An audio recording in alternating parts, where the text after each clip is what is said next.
Hi అండి, welcome to KKV talks. మేము తిరుపతి యాత్రకని బయలుదేరామన్నమాట.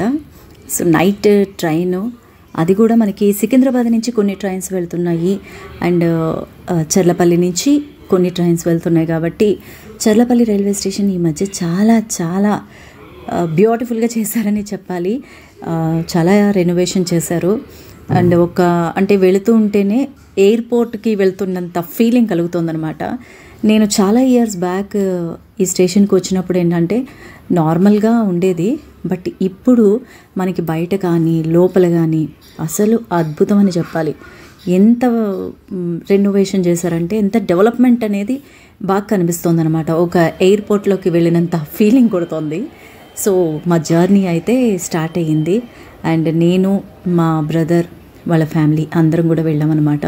మా ఫ్యామిలీ అండ్ వాళ్ళ ఫ్యామిలీ అందరం కూడా స్టార్ట్ అయ్యాము. సో రైల్వే స్టేషన్లో అండర్ గ్రౌండ్ నుంచి మనం ప్లాట్ఫామ్స్ మీదకి వెళ్తాం కదా.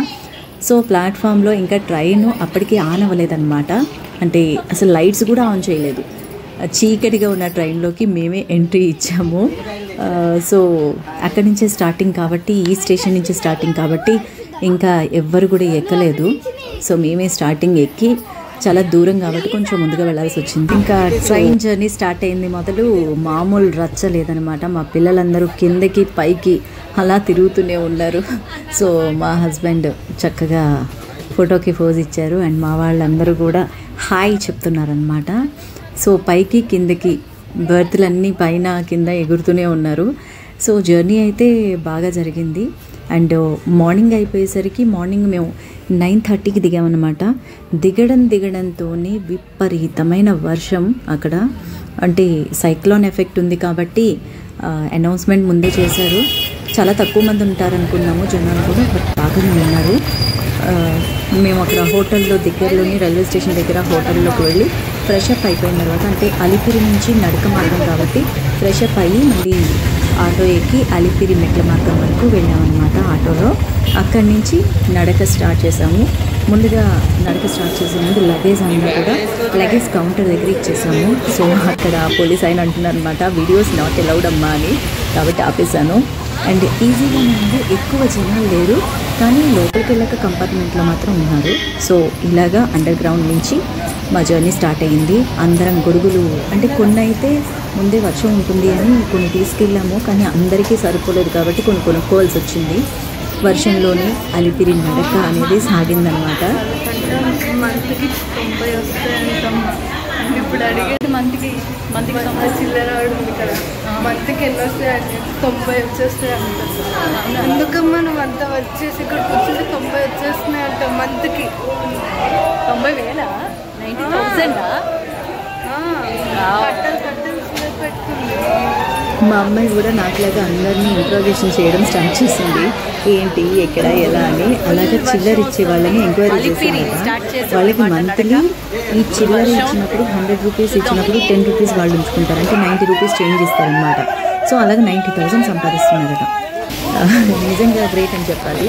అండ్ అలిపిరి మెట్ల మార్గం స్టార్టింగ్ అని మెట్టు దగ్గర అనమాట. ఒక కొబ్బరికాయ కొట్టి హారతి కర్పూరం ఇచ్చి స్టార్ట్ చేసాము. ఫుల్ వర్షం ఉంది, పై నుంచి వాటర్ అలాగ వస్తూనే ఉంది అండ్ కొన్ని చోట్ల అయితే మెట్లు జారిపోతున్నాయి కూడా. అండ్ చల్లగా చాలా బాగుంది వాతావరణం. అయితే ఎక్కడ అలసట అనేది రాలేదు. జనరల్గా అయితే ఏంటంటే స్టార్టింగ్ 2500 మెట్లు మనకి కంటిన్యూస్గా ఉంటాయి కాబట్టి అలసిపోతూ ఉంటాం. బట్ ఈసారి బాగా వాతావరణం చల్లగా ఉండడం వల్ల ఏంటో కొబ్బరికాయ కొట్టి స్టార్ట్ చేస్తున్నాం కదా, మరి ఆ దేవుడి కృప ఏంటో తెలియదు కానీ అంత ఇబ్బంది ఇక్కడ పడలేదు. నెమ్మదిగా అలాగా వెళ్ళామన్నమాట మెట్లకి. అండ్ స్టార్టింగ్ టీటీడీ వాళ్ళు మిల్క్ అరేంజ్ చేశారు ఇక్కడ. అంటే మెట్లకి ప్రతి ఒక్కళ్ళకి మిల్క్ ఇస్తున్నారు. వేడి పాలు, చల్లటి వాతావరణం, వేడి చిక్కటి పాలు చాలా బాగున్నాయి. పాలు కూడా మొదలు పెట్టాము. తిరుపతి అలిపిరి నుంచి నడక మార్గం. ఫస్ట్ గాలిగోపురం వస్తుంది కదా, అదనమాట ఇది. శ్రీవారి పాదాల మండపం. మనం అక్కడ పైన స్వామివారి పాదాలు దర్శించుకోలేనప్పుడు చక్కగా ఇక్కడ ముందు శ్రీవారి పాద దర్శనం చేసుకొని మనం వెళ్ళొచ్చు అన్నమాట. శ్రీవారి పాదాలకు కూడా ఇక్కడ ఒక స్టోరీ ఉందండి. ఇక్కడ మనం చూడండి, ఈ భక్తుడు ఒక భక్తుడు అనమాట. భక్తుడు చక్కగా సాష్టాంగ నమస్కారం చేసుకొని అక్కడి నుంచి స్టార్ట్ చేయాలి అని మనందరికీ తెలుపుతున్నట్టు ఉంటుంది. ఇక పాదాల మండపానికి ఏంటంటే ఒక భక్తుడు పైకి కిందకి, అంటే ప్రసాదం టైంకి పైకి వెళ్ళడం, మళ్ళీ కిందకు వచ్చి స్వామివారికి నైవేద్యానికి రావడం, ఇలా ఉంటూ ఉంటే స్వామివారి పాదాలే స్వయంగా నువ్వు కష్టపడకు, పాదాలు దర్శించుకో, నా పాదాలను పూజించుకో చాలు అని ఆ భక్తుడి కోసం అని అక్కడ పాదాలు వెలిసాయని చెప్తూ ఉంటారు. ఇది నందుని గారి వీడియోలో అయితే మనకి చాలా బాగా అర్థమవుతుంది. అంటే నేను పూర్తి లెంది కాదు కాబట్టి ఫుల్గా స్టోరీ చెప్పలేకపోతున్నాను. అంటే ఒక భక్తుడి కోసం స్వామివారు పాదాలని ఇక్కడ వెలయింప చేశారన్నమాట. అండ్ చాలామంది చక్కగా ఈజీగా నడిచేస్తున్నారు. మధ్యలో ఒక కోటి చేతిలో ఉన్న ఒక డ్రింక్ అనమాట, పిల్లాడి చేతిలో ఒక డ్రింక్ ఉంటే అది ఆగి అడిగి నాకు నాది అన్నట్టు అడిగి మరీ తీసుకుందనమాట ఈ కోతి. వానరాలు అయితే చాలా బాగున్నాయండి. అంటే బాగున్నాయంటే ఎవరిని ఎక్కడ కూడా ఇబ్బంది పెట్టలేదు. హ్యాపీగా మనుషుల మధ్యలో నుంచి తిరుగుతూ మన చేతిలో ఏమన్నా ఉంటే కనుక, అంటే డ్రింక్స్ కానీ తినేవి కానీ ఉంటే వచ్చి అడుగుతున్నాయి అన్నమాట. ఎక్కడ ఎవరిని ఇబ్బంది పెట్టకుండా పక్కకి వెళ్ళి ఇచ్చేస్తే పక్కకి వెళ్ళి చక్కగా డ్రింక్ తాగడం ఎలాగ చేస్తున్నాయి. అండ్ కొంతమంది గడపకి మనం పసుపు కుంకుమలు రాస్తాము. మెట్లన్నిటికీ దాదాపుగా 3500 మెట్లు ఉంటాయి. ఆ 3500 మెట్లకి పసుపు కుంకుమలు పెడుతూ ఉంటారు. కొంతమంది ఏంటంటే హారతి కర్పూరం వెలిగిస్తూ ఉంటారు. సో చాలా ఓపిక, ఎంత ఓపిక ఇస్తారో భగవంతుడు. అంటే మా పిల్లలందరూ కూడా చాలా ఓపికగా ఆనందంగా ఎక్కేశారు. కొంతమంది అయితే మొత్తం కింద నుంచి పై వరకు మోకాళ్ళతో ఎక్కుతున్నారనమాట. సో అంత పవర్ఫుల్ స్వామి అనమాట.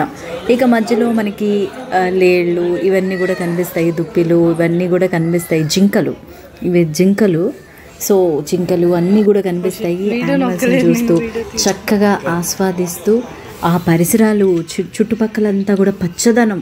దట్టు వర్షం పడుతుంది కాబట్టి ఇప్పుడు కొంచెం తగ్గింది. వర్షం పడుతుంది కాబట్టి ఇంకా గ్రీనరీ ఎంత బాగుందంటే తిరుమల కొండ అందాలు ఒక మాటలో చెప్పలేమన్నమాట. సో ఆ టైప్లో ఉంది. ఇక శంకు చక్రాలు ఉన్న ఈ గాలిగోపురం దగ్గరికి వచ్చేసరికి మనకి దాదాపుగా సగం దూరం వచ్చేసినట్టు అన్న ఫీలింగ్ కలుగుతుంది అనమాట. కొంచెం ఎనర్జీ వస్తుంది. అండ్ ఇక్కడ ఈ గాలిగోపురం దాటాక ఏంటంటే మనకి ఏమన్నా తినడానికి క్యాంటీన్స్ అని, హోటల్స్ అని అన్నీ కూడా ఉంటాయి.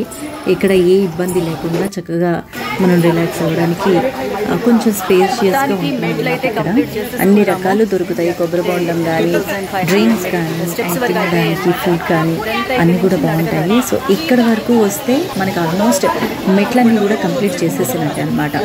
ఇక్కడైతే ఎంత సందడిగా ఉంటుందో, అంటే మామూలు రోజుల్లో ఇంకా సందడిగా ఉంటుంది. మేబీ సైక్లోన్ ఎఫెక్ట్ వల్ల ఏంటో చాలామంది క్యాన్సిల్ చేసుకున్నారు అని కూడా ఒక టాక్ ఉంది. మరి మాకులాగే వచ్చారో లేదంటే వాళ్ళు నిజంగా క్యాన్సిల్ చేసుకున్నారో తెలియదు. కానీ మొత్తానికి హ్యాపీగా మా జర్నీ అయితే నెమ్మదిగా కూల్గా వెళ్ళామన్నమాట ఈసారి. అండ్ మధ్యలో వచ్చేసరికి అంటే పైకి ఎక్కే కొద్దీ డౌన్కి మెట్లు ఉంటాయి, పైకి ఉంటాయి.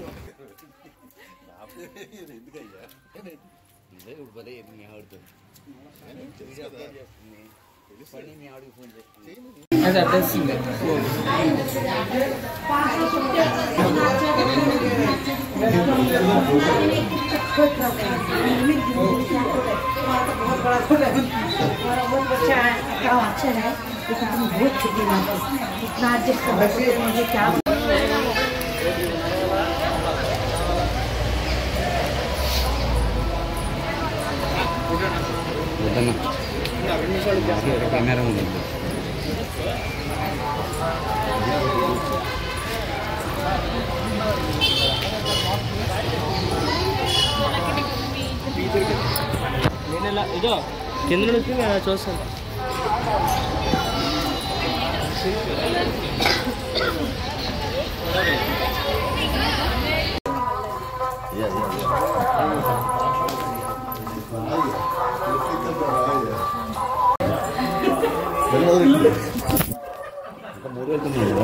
వెనకాల లక్ష్మీ నరసింహస్వామి ఆలయం ఉందన్నమాట. మనకి మెట్లకి సైడ్కి ఉంటుంది. ఇది మిస్ అవ్వకండి, చాలా చాలా బాగుంది ఆలయం.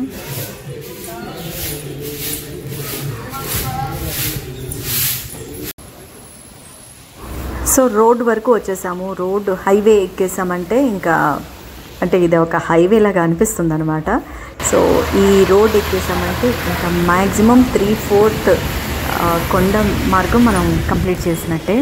సో ఇక్కడ వెళ్ళేటప్పుడు అసలు లోయల్లాగా ఉండి పచ్చని ప్రకృతి ఎంత బాగుంటుందంటే అంత బాగుంటుంది. దట్టు వర్షాలు పడుతున్నాయి కాబట్టి ఒక వాటర్ ఫాల్స్ లాగా చాలా బాగుందన్నమాట. ఈ కొండల నుంచి జలపాతాలు అలా జారుతూ ఉన్నాయి. చాలా చాలా హ్యాపీగా అండ్ ప్లెజెంట్గా అనిపించింది. ఈ ప్రకృతిని ఆస్వాదిస్తూ నడిచేయచ్చు అనిపించింది అనమాట. ఓపిక లేని వాళ్ళకి సైతం ఆ స్వామి కరుణా కటాక్షాలు ఉంటే ఇలాంటి వాతావరణంలో నడిపించేసుకుంటాడు ఆయనే. చాలా హ్యాపీగా అనిపించింది. అండ్ నేనైతే స్టార్టింగ్ కొంచెం భయపడ్డాను, అమ్మో వర్షము, పైగా మెట్లన్నీ కూడా జారుతూ ఉన్నాయి. అంటే చాలా గట్టిగా అడుగు వేయాలన్నమాట. ఆల్రెడీ పసుపు కుంకుమలు ఇవన్నీ కూడా హారతి బిళ్ళలు ఇవన్నీ వెలిగిస్తారు కాబట్టి కొంచెం జంకులా పెట్టేసాయి అన్నమాట. అంటే నాచు పడితే ఎలా ఉంటాయో అలా ఉన్నాయన్నమాట మెట్లు. కొంచెం భయం వేసింది, బట్ హ్యాపీగా దాటేసాము. అండ్ ఫైనల్లీ పైకి చేరుకున్నాం అనమాట. అలిపిరి చేరుకున్నాము. అలిపిరి చేరుకున్న తర్వాత ఇంకా వర్షం, ఇంకా మేము రూమ్లోకి వెళ్ళింది మొదలు కంటిన్యూస్ వర్షం పడుతూనే ఉంది. అసలు చాలామంది రూమ్స్లోనే ఉండిపోయారనమాట. అండ్ ఇదైతే మా అమ్మాయి తీసిన వీడియో. వాళ్ళైతే ఫాస్ట్గా వచ్చేసారు, మేమైతే నెమ్మదిగా వచ్చాం కాబట్టి అమ్మ నేను వీడియో తీస్తున్నా అని చెప్పేసి అందనమాట. ఆ తర్వాత ఆటోలో జీప్లలో రూమ్స్కి వెళ్ళామన్నమాట. సో కొండ ఎక్కిన తర్వాత మనకి రూమ్స్ దగ్గర వెతుకులాట, అంటే చాలా మనకి ఏంటో ఒక క్లారిటీ లేకుండా ఉంటాయి రూట్లన్నీ కూడా. సో అటు ఇటు తిరగడం యాజ్ యూజువల్ ప్రతి ఒక్కళ్ళకి ఫేస్ చేసే సిచ్యువేషనే. మేము కూడా వెళ్ళిన తర్వాత ఒక అరగంట ఈ వర్షంలో బాగా తిరిగాము. సో ఫైనల్లీ రూమ్కి చేరుకున్నాం అనమాట. తర్వాత మేము అంటే ముందు వరాహస్వామిని దర్శించుకోవాలంటారు. నైట్ అయిపోయింది. రూమ్స్కి వెళ్ళిన తర్వాత ఇంకా కొంచెం ఫ్రెష్ అప్ అయ్యి బయటకు వచ్చేసాము. అండ్ ఒక్కొక్కళ్ళు గొడుగుల్లోనే తిరుగుతున్నారు. మాడవీధులు, ఈ మాడవీధులు ఎంత విశాలంగా ఉంటాయో, ఎంత అద్భుతంగా ఉంటాయో. నిజంగా తిరుమల వెళ్ళినప్పుడు ఈ మాడవీధుల్లో తిరుగుతూ ఉంటే ఏంటంటే మనకి స్వామివారి సన్నిధిలో స్వామివారి ఎదురుగా తిరుగుతున్న ఫీలింగ్ ఉంటుందన్నమాట. సో మాడవీధుల్లో తిరుగుతూ మా వాళ్ళందరూ తలనీలాలు ఇచ్చారు. అంటే మా అబ్బాయిను మా బ్రదరు తలనీలాలు ముందు ఇచ్చేసారనమాట. ఈ కళ్యాణ కట్టే 24/7 ఉంటుంది కాబట్టి ఏ టైంలో వెళ్ళినా కూడా మనం తలనీలాలు ఇవ్వచ్చు. తలనీలాలు ఇచ్చిన తర్వాత వాళ్ళు కూడా స్నానాలు చేసేసారు. సో ఆ పని కంప్లీట్ అయిపోయింది. అండ్ తర్వాత మొత్తం రాత్రంతా కొంతసేపు అలా తిరుగుతూ మళ్ళీ జీప్లో రూమ్కి చేరుకున్నాం అనమాట. అండ్ ఇక్కడ వర్షంలోనే తిరిగాం కాబట్టి ఇదొక డిఫరెంట్ ఎక్స్పీరియన్స్ అని చెప్పాలి. నార్మల్గా అయితే కొండపైన ఎప్పుడూ చల్లగా ఉంటుంది, ఈ వర్షానికి ఇంకా మరింత చల్లగా వణుకు పుట్టేంతగా ఉంది. అయితే ముందే ప్రిపేర్డ్గా కొంచెం పిల్లలకి స్వెటర్స్ అని గొడుగులని తీసుకెళ్ళాం కాబట్టి అంత ఇబ్బంది అనేది అనిపించలేదు. అదిగో చూసారా, అందరూ కూడా కంపల్సరీ గొడుగులు కంపల్సరీ మెయింటైన్ చేస్తున్నారనమాట. అక్కడ గొడుగులు కూడా అమ్ముతున్నారు, పెద్ద గొడుగులు అన్నీ కూడా అమ్ముతున్నారు. ఇదిగోండి స్వామివారి ఈ విధంగా ఏంటో డిఫరెంట్గా ఉంది, నాకు పూర్తిగా తెలియదు దీని గురించి. సో అది మాత్రం చక్కగా అందరూ తీసుకొని, అంటే కింద ప్రసాదాలు పెట్టుకొని వెళ్తారో ఏంటో అర్థం కాలేదు, అవన్నీ తీసుకొని వెళుతున్నారనమాట. అండ్ తక్కువ మంది ఉన్నారు కాబట్టి మనకి హ్యాపీగా చూడొచ్చు అనిపించింది. వరాహస్వామిని దర్శనం చేసుకున్నాము ముందు రోజు రాత్రే. అండ్ ఎర్లీ మార్నింగ్ కూడా మళ్ళీ వెళ్ళి దర్శనం చేసుకున్నాము, ఎందుకంటే అప్పుడు అస్సలు జనాలు ఎవ్వరు లేరు. దర్శనానికి ముందు కూడా ఖాళీగా ఉంది. స్వామి దర్శనం మరొకసారి కల్పించాడనమాట అనుకొని దర్శనం చేసుకున్నాము. అండ్ గొడుగులో వెళ్ళేటప్పుడు ఏంటంటే గాలి వాన రెండూ కూడా ఊతర కొట్టాయి. గొడుగులు ఎగిరిపోయి, కొన్ని గొడుగులు అయితే మొత్తం ఆ వైర్స్ ఉంటాయి కదా అవి కూడా ఊడిపోయేటట్టు ఉన్నాయన్నమాట. అండ్ తర్వాత చక్కగా దర్శనం అయిపోయిన తర్వాత బేడి ఆంజనేయ స్వామి గుడి ఎదురుగా మనకి ఇలా దీపాలు పెట్టుకుంటారు. దట్టు కార్తీక మాసం స్టార్ట్ అయ్యింది కాబట్టి 365 ఒత్తులు, శివనారాయణలు ఒకళ్ళే కదా, శివకేశవులు ఇద్దరు ఒకటి కాబట్టి అందరూ పెట్టుకుంటున్నారనమాట. అండ్ ఆ తర్వాత మళ్ళీ మేము కిందకి వచ్చేసాం. స్టార్ట్ అయిపోయి పైన తిరుమల నుంచి కపిల తీర్థం అనమాట. ఇది కపిల తీర్థం అంటే శివాలయం కాబట్టి ఇంకా ఈ సీజన్లో కార్తీక మాసం అంతా శివాలయాలు కిటకిటలాడుతూనే ఉంటాయి.